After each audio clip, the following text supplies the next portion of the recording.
আজ কমলা লেবু আর 1 cup oats দিয়ে ওয়েট লস ডায়েট রেসিপি বানিয়ে দেখাবো, যেটা টিফিন, লাঞ্চ, ডিনারের জন্য, বিশেষ করে উইন্টার সিজনের জন্য একদম একটা পারফেক্ট রেসিপি। নমস্কার বন্ধুরা, শ্বশুর বৌমা রান্নাঘর অ্যান্ড ব্লগ চ্যানেলে সকলকে স্বাগত। তাহলে রেসিপিটা দেখে নেওয়া যাক। এইখানে একটা মাঝারি সাইজের আমি কমলা লেবু নিয়েছি, আর যদি ছোট সাইজের লেবু হয় তাহলে কিন্তু দুটো লাগবে। তার খোসাটা ছাড়িয়ে নেব। পুরনো বন্ধুদের সবসময় এইভাবেই আমাদের পাশে থাকার জন্য অনেক অনেক ভালোবাসা। কমলা লেবুর কিন্তু খোসাটা ছাড়িয়ে নিয়ে তারপরে কোয়াগুলোর মধ্যে যে ছোট ছোট আঁশ থাকে সেগুলোকে ছাড়িয়ে নিয়েছি। এইখানে যতটুকু ওটস আছে আমি কিন্তু পুরোটা ব্যবহার করব না, বড় কাপের 1 কাপ ওটস আমি ব্যবহার করব। ওটসটাকে এবার একটি মিক্সিং জারের মধ্যে নিয়ে নিচ্ছি। 1 কাপ ওটস দিয়েছি, আর এখানে আমি দিয়ে দিচ্ছি হাফ কাপ সুজি। যতটা ওটস ব্যবহার করবেন তার থেকে হাফ সুজি দিতে হবে। তারপরে মিক্সিং জারের মধ্যে এটা কিন্তু আমি জল ছাড়াই পেস্ট করে নেব। পেস্ট করে নেওয়া হয়ে গেল। এবার একটি বড় পাত্রের মধ্যে ওটসটাকে ঢেলে নেব। তারপরে ওই মিক্সিং জারের মধ্যেই আমি দিয়ে দেব যে কমলা লেবুর কোয়াগুলো ছাড়িয়ে রেখেছিলাম সেই কোয়াগুলো। অনেক আবার লেবু আছে কিন্তু যেগুলোর মধ্যে জুসের পরিমাণ কিন্তু একদম কম থাকে। জুস করে নেওয়া হয়ে গেল। এবার আমি একটি বড় ছাঁকনির মধ্যে জুসটাকে ঢেলে নিচ্ছি, যেন খোসাগুলো সমস্ত বেরিয়ে যায়। শুধু জুসটাই আমি ব্যবহার করব।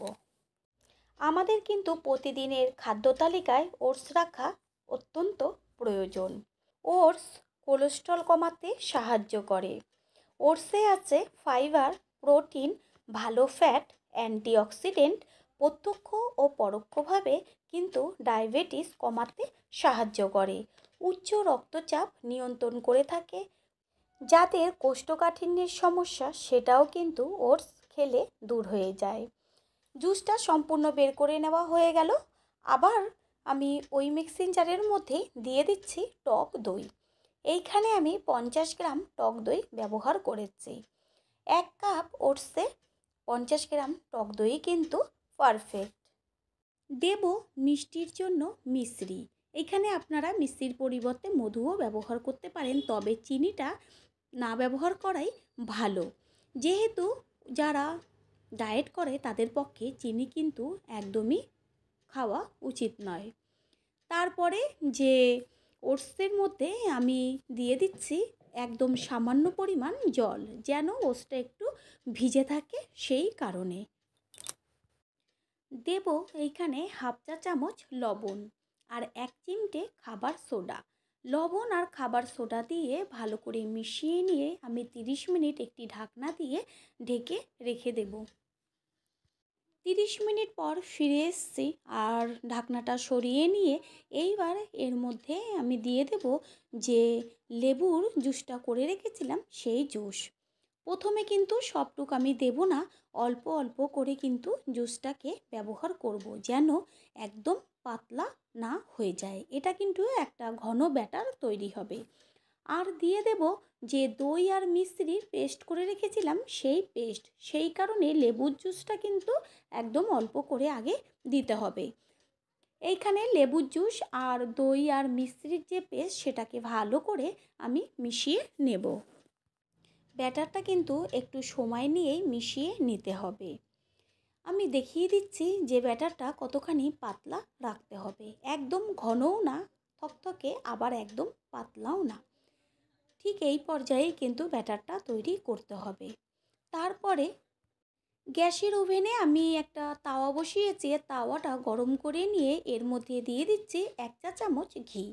1 চা চামচ ঘি দিয়েই কিন্তু আমি 4 থেকে 5টা আমি তৈরি করে নেব। এখানে আপনারা বাটার বা সাদা তেলও ব্যবহার করতে পারেন। এবার একটা ডুবো হাতার সাহায্যে আস্তে করে 1 হাতা করে আমি দিয়ে দেব। বেশি কিন্তু উঁচু করব না, একটু হাতার পেছনটা দিয়ে ছড়িয়ে দেব যেন পাতলা পাতলা হয়। তৈরি করতে কিন্তু এটা একদমই বেশি সময় লাগে না। এটা ঠিক সাজের যে পিঠেগুলো হয় ওরকম আকারেই করতে হবে। কত সুন্দর ফুলেছে সেটা কিন্তু দেখাই যাচ্ছে। ঠিক একই সাথে আমি 4 থেকে 5টা কিন্তু তৈরি করে নিতে পারবো। এটা সামান্য হয়ে গেলে একটি খুন্তির সাহায্যে সরিয়ে দিয়ে আরও কিন্তু 3 থেকে 4টা আমি একসাথে তৈরি করে নেব। যত সুন্দর ফুলেছে ঠিক তেমনই কিন্তু পুরো গায়েই কিন্তু ফুটো ফুটো হয়ে গেছে। খেতে কিন্তু লাগবে দুর্দান্ত, আর পেটও ভরা থাকবে অনেকক্ষণ। নতুন বন্ধুরা আমাদের চ্যানেল ভিজিট করার জন্য আন্তরিক শুভেচ্ছা। আমাদের দেওয়া রেসিপিগুলো যদি ভালো লেগে থাকে সাবস্ক্রাইব করে দেওয়ার অনুরোধ রইল, ও পাশে থাকা বেল আইকনে ক্লিক করলে পরবর্তী ভিডিওগুলো সবার আগে আপনাদের কাছে পৌঁছে যাবে। আমাদের ব্যস্ততম জীবনে সময় কিন্তু অনেক কম। এই কম সময়ে এত সুন্দর রেসিপি, যেটা নাকি টিফিন, লাঞ্চ, ডিনার সমস্ত কিছুর জন্যই একদম পারফেক্ট, আর সাথে কিন্তু অন্য কিছুর কোনো প্রয়োজন নেই। তৈরি হয়ে গেল, এবার কিন্তু একটা একটা করে আমি তুলে নেব। তৈরি হয়ে গেল আজকের রেসিপি। আশা করি রেসিপিটি ভালো লাগবে, আর একদিনের জন্য হলেও ঠিক এইভাবেই তৈরি করে নিজেও খাবেন, সকলকে খাওয়াবেন। রেসিপিটি যদি ভালো লেগে থাকে একটা লাইক, কমেন্ট, পারলে একটা শেয়ার করে অবশ্যই জানাবেন। আপনাদের দেওয়া একটা লাইক ও একটা শেয়ার কিন্তু আমাদের কাছে অনেক অনেক গুরুত্বপূর্ণ। All friend, thanks for watching my video. আপনারা সকলে ভালো থাকবেন, সুস্থ থাকবেন। আবারও দেখা হবে অন্য কোনো রেসিপির এপিসোডে।